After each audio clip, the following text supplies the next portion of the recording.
Okay. Hi, everyone. Manuel here. Today we have Rafael Dix-Carneiro from Duke University in the US.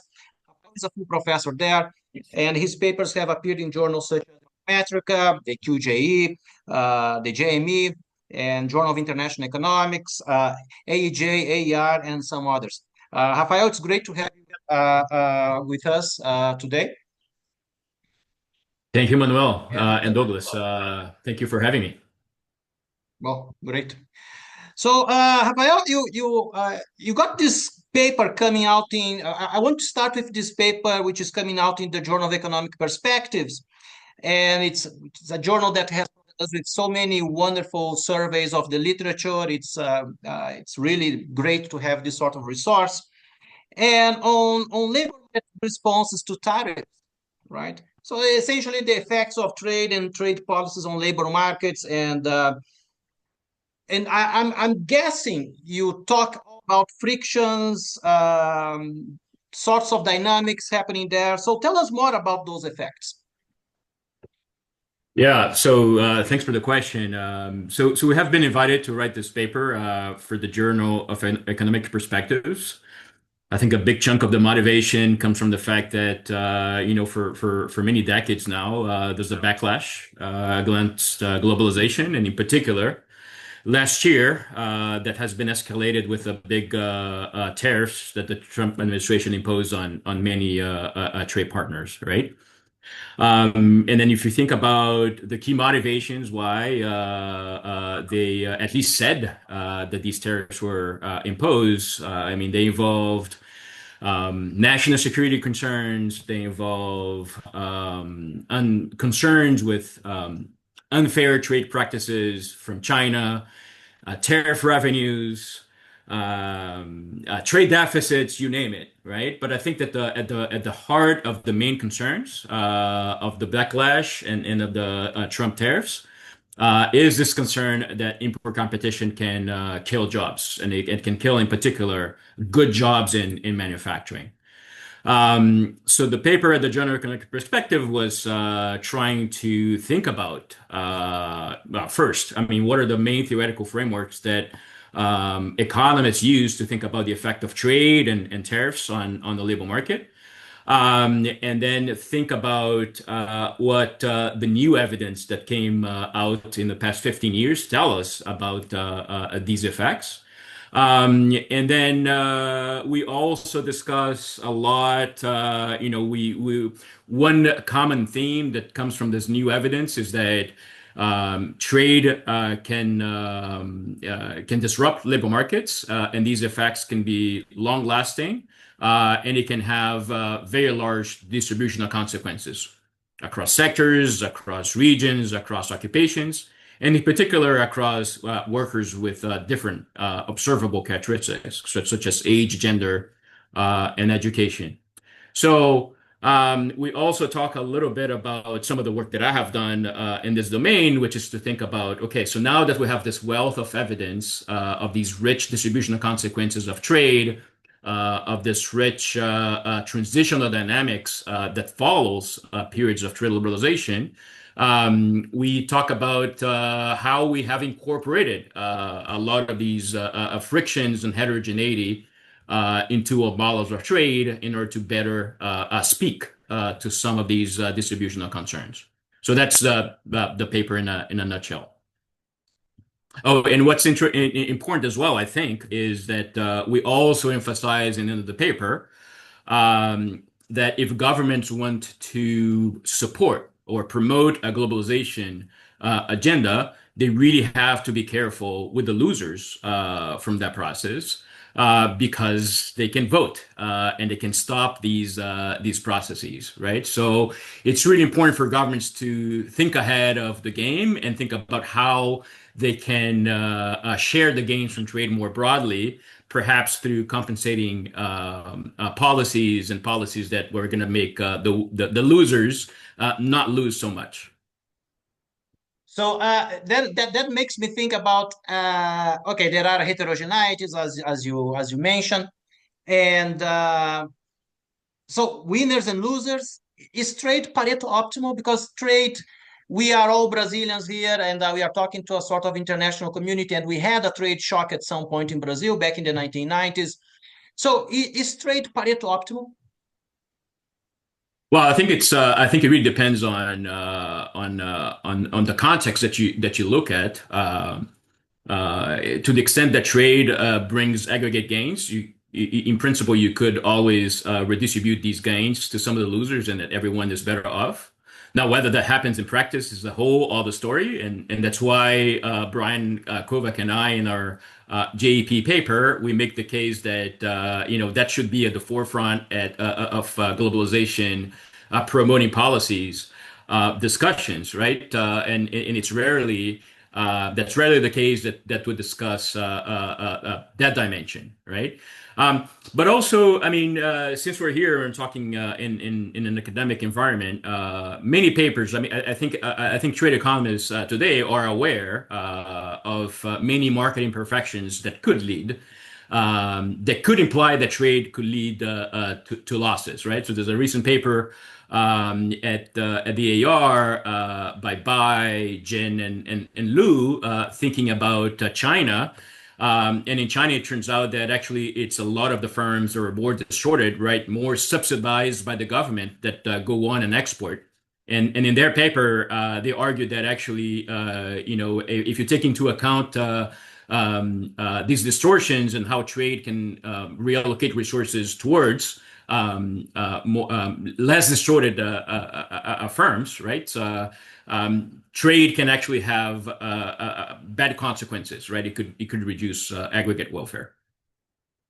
So the answer to your question is not as straightforward as you might wonder. Yeah. Yeah, yeah. That again, it brings always Brazil to mind, and because I'm probably older than you guys, and when I was born, Brazil was very closed, right?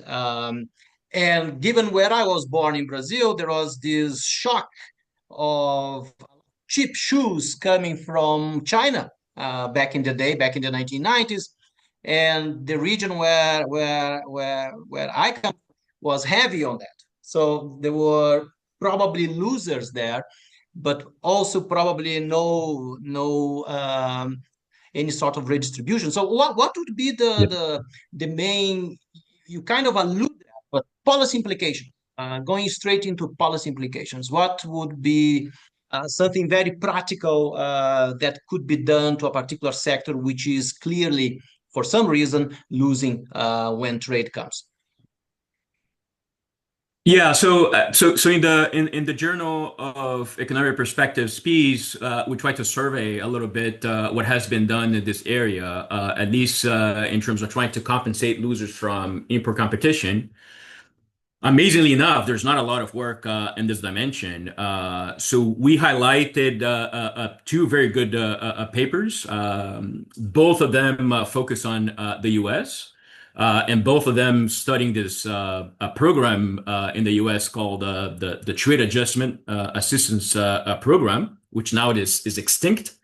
But one paper studies the retraining module of that paper. So TAA comes in. TAA is short for Trade Adjustment Assistance.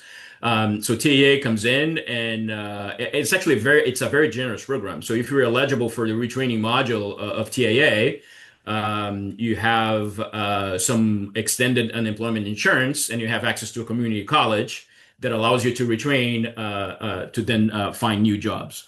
So the paper that studies this is by Ben Hyman, who is at the San Francisco Fed, I believe today, or the New York Fed. I cannot quite remember. But they actually find that this module of the TAA program has been quite effective in helping some of the import competition affected workers in the U.S. to regain employment and to regain wages, right? Then there's a paper by my co-author, Brian Kovac, with Ben Hyman and another co-author, thinking about another module of TAA, which is a wage insurance program where the government steps in and pays. So if you take a job and your job is paying less than your previous job, the government steps in and pays you a given amount to sort of close the gap, right? And the objective here is to make people not to spend too much time looking for a great job. And the motivation is that could be reducing scarring effects. And so Brian Kovac and Ben Hyman, they actually find that this kind of program has been very good in compensating losers from import competition. So these are, I think, are the main papers in this domain. But then, of course, we can speculate a little bit on what else could the government do besides these two policies that could be very U.S. Specific. So I think that a lot of the evidence these days is that trade can have highly localized effects at the regional level. So that all big regions, big communities, right, such as the one you were mentioning in the south of Brazil, big regions can be affected because if the shoe factory goes down, the restaurant next door can go down as well. And then you're going to have these people putting less money, less deposits in the banks. The banks are going to have less credit to offer, and then you can get a spiral effect at the regional level. And so policies that take this into account and cover workers not only in the directly affected sectors but in the community as a whole, and also gives them means to look for jobs outside of their communities, could be could be a lot more effective in compensating some of these losers. Thanks so much, Rafael. And I wanted now to, before I let you in, Douglas, I wanted to ask you about this another super cool paper which is forthcoming in Econometrica. This the trade and domestic distortion, informality, and informality is a general feature in a number of developing countries. So I think it's very cool that you guys have put this paper together, right? And so why there is an informal sector in the first place?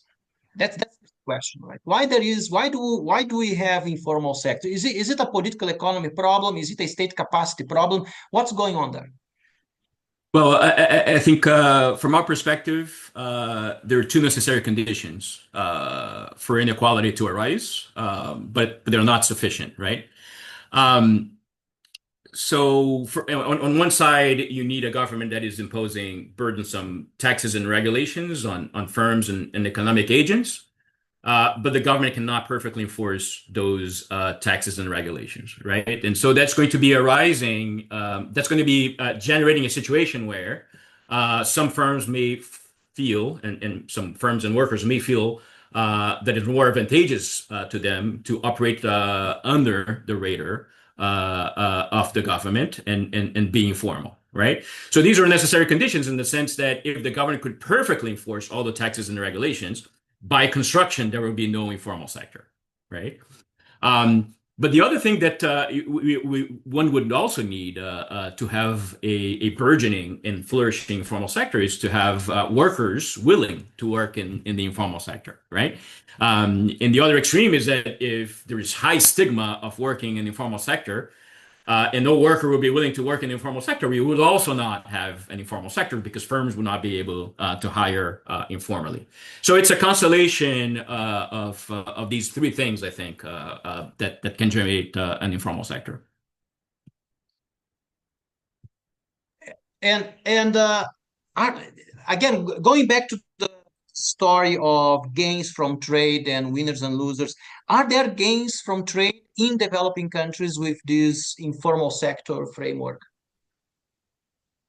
Yeah. So what is interesting about this paper is that if you have an environment with an informal sector, what arises in equilibrium is a situation where some firms, the formal firms, they're going to be very big, very productive, but they're also going to be distorted with taxes and regulations. Okay. And at the same time, you're going to have typically small firms and unproductive firms which are not going to be subject to these taxes and regulations. And so in the equilibrium that we see today, we have firms are going to be unequally exposed to distortions, right? You're going to have the formal firms exposed to distortions, exposed to taxes, exposed to regulations, and so they underproduce in this initial equilibrium. And on the other hand, you're going to have unproductive and small informal firms that are not distorted by government policies, and they're going to be overproducing relative to the equilibrium. So in this situation, the effects of trade on aggregate welfare is really going to depend on how trade is going to be inducing reallocation across these types of firms, right? So if trade reallocates resources from overproducing firms to underproducing firms, it has the potential to be amplifying the gains from trade. If trade, on the other hand, which is a possibility in our model is not cooked to deliver a specific result. If trade relocates resources from the formal sector to the informal sector, it would be relocating resources from underproducing firms to overproducing firms, and it could mitigate or even revert the gains from trade. Now, what we do is that we take our model seriously. We take it to microdata from Brazil. We match a myriad of important statistical moments in the data.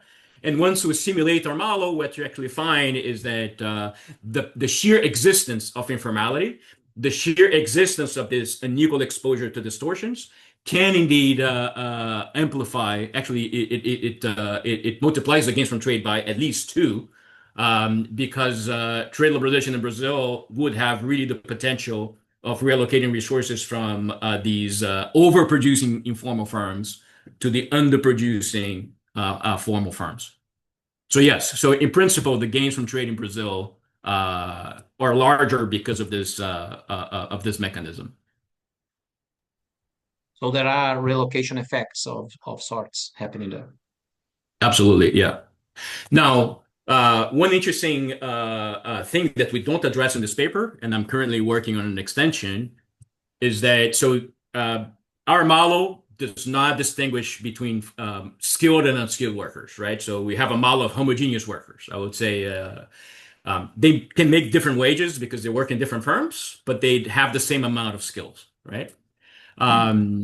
And so you may imagine that the informal sector is actually going to be very unskilled labor intensive, right? You have a lot of people with low educational levels in the informal sector.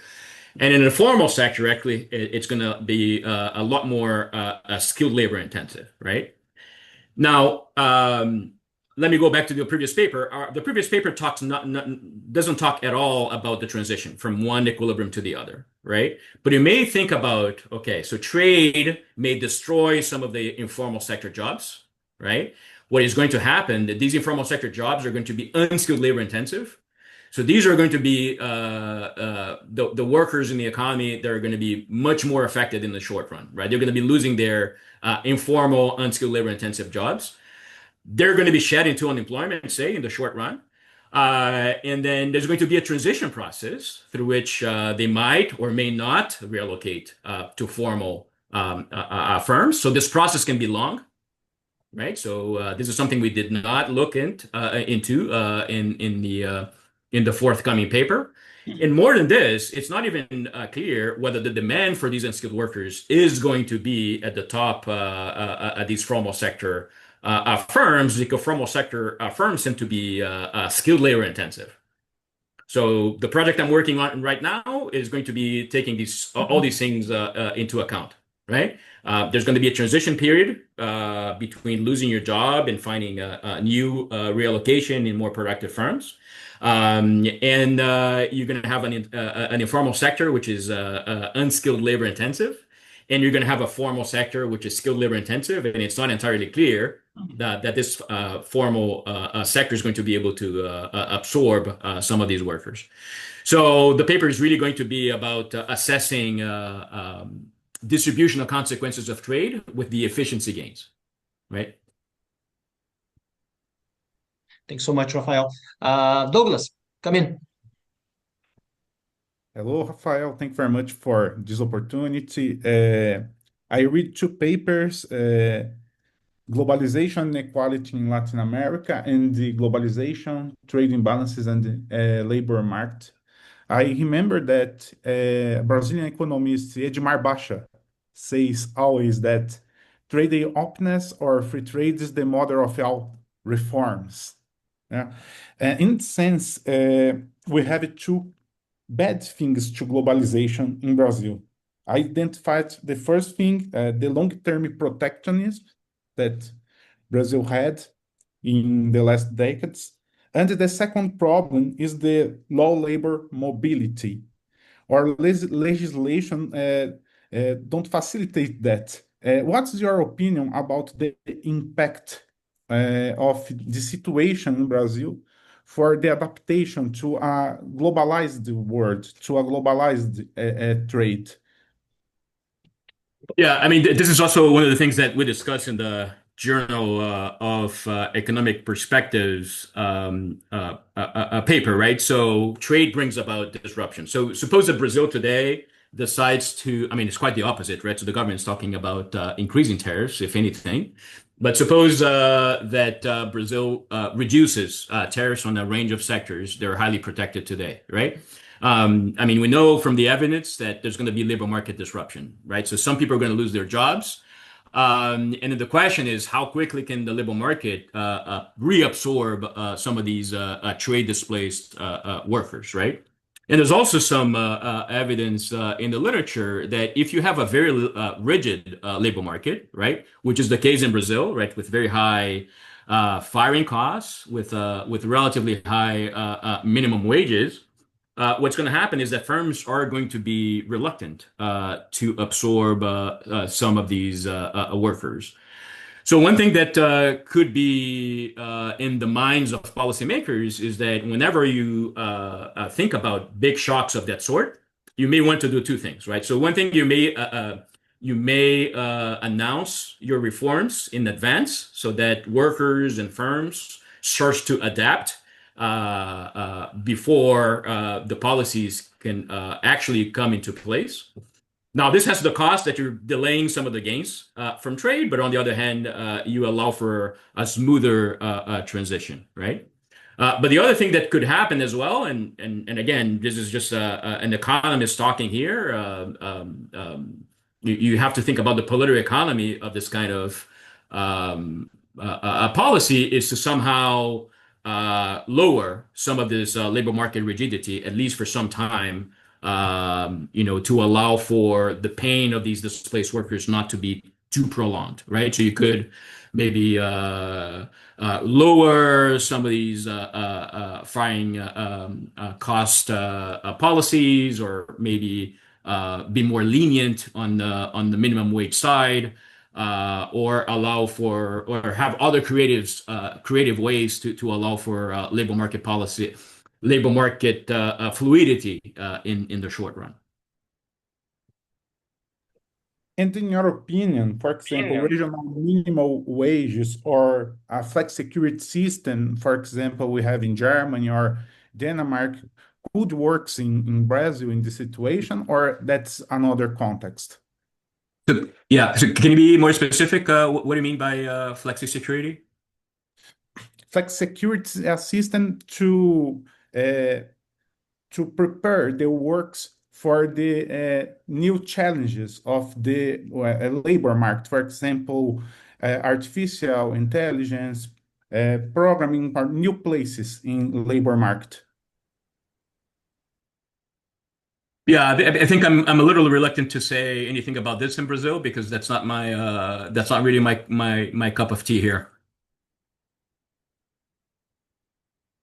Okay, thank you very much, Rafael. Manuel. Okay, thanks, Rafael. And I think it's interesting because all those things that we've been talking about here, international trade or trade shocks or institutional change, which has happened at some point in the past, for instance, in Latin America or in Brazil, and labor market rigidities and adaptation, they are all very salient to all of us here. But there is something else which I wanted to touch on, and it's also very salient. And I live in South Africa. It's a big issue here, and also for us in Brazil, with crime. right? So, and you also have you had this paper which came out AEJ at some point, Economic Shocks and Crime: Evidence from Trade Liberalization. And I think you give the example of the trade liberalization shock that happened in the 1990s under President Collor. And so, tell us, how can sort of shock affect things such as labor market conditions, public goods provision, and even inequality? Tell us more about that paper. Yeah, so I mean, that paper was very much motivated by some previous work I had with my co-author, Brian Kovac, where we look at the local effects of the Brazilian trade liberalization. In particular, we look at how trade liberalization in Brazil affected regions differently, right? So that could be the case because regions tend to be specialized in different industries.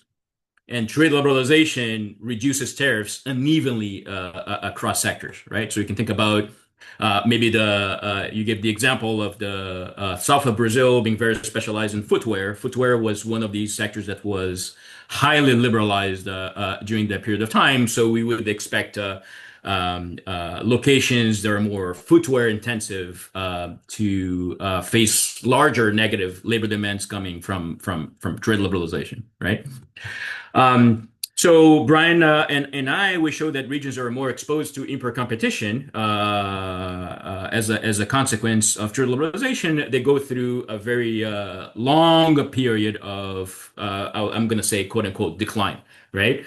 I mean, this is decline. I'm saying quote unquote because we're talking about how one region is doing relative to the other. We cannot say exactly how trade liberalization is affecting the level across all regions. We can only say how one region is doing relative to the other. But we do see things like, okay, if you're hardly exposed to import competition, wages in your region tend to go down, unemployment tends to go up, and informality tends to go up as well, right? So all negative consequences in the medium and in the long run, right? And so I was very interested in trying to see whether this type of shock had other social ramifications, right? And I think that crime was an obvious variable to look at, in particular because I have always been interested, and I always wanted to write a paper on that topic. And indeed, if you look at how crime across regions in Brazil evolve, they do evolve systematically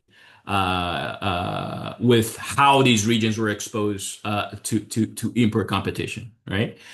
And it's even more surprising because I mean the only crime variable that we can consistently measure for the whole period we consider and for the whole of the country is homicides.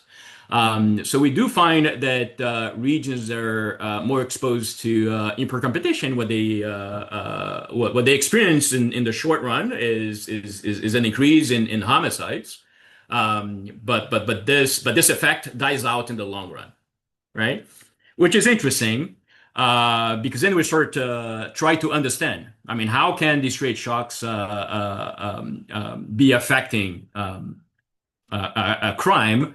And there are many, we come up with many competing explanations, right? So, I mean, the labor market explanation is the most obvious one. So if unemployment goes down, if unemployment goes up and wages are going down, then I mean, there's this classic theory by Becker, right? That the opportunity cost of crime goes down and we should see in principle criminal activity going up, right? But it's not only labor market conditions that could be mediating this effect of trade on crime. As I was mentioning, when whole regions start to deteriorate in terms of economic conditions, other things happen, right? So the government is going to be able to get less revenue because it's taxing a smaller base. It's going to be spending less, and it's going to be spending less on schools. It's going to be spending less on public safety.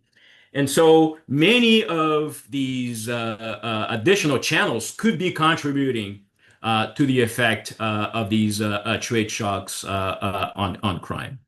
Now, what is interesting and that we noticed is that if you look at the effect of these localized trade shocks on public goods provision, high school dropouts, public safety expenditures, and wages. All of these variables tend to be affected in the short run, and then even more in the long run. So the effect of trade on these variables tends to increase over time, right? But remember that the effect on crime is short-lived. It only lives in the medium run, and then it goes to zero in the long run. The only variable that follows this pattern is actually the unemployment rate. Okay, so unemployment rates, they tend to increase in highly exposed regions in the short run. In the long run, they go back to the national average, but at the expense of a large expansion of the informal sector.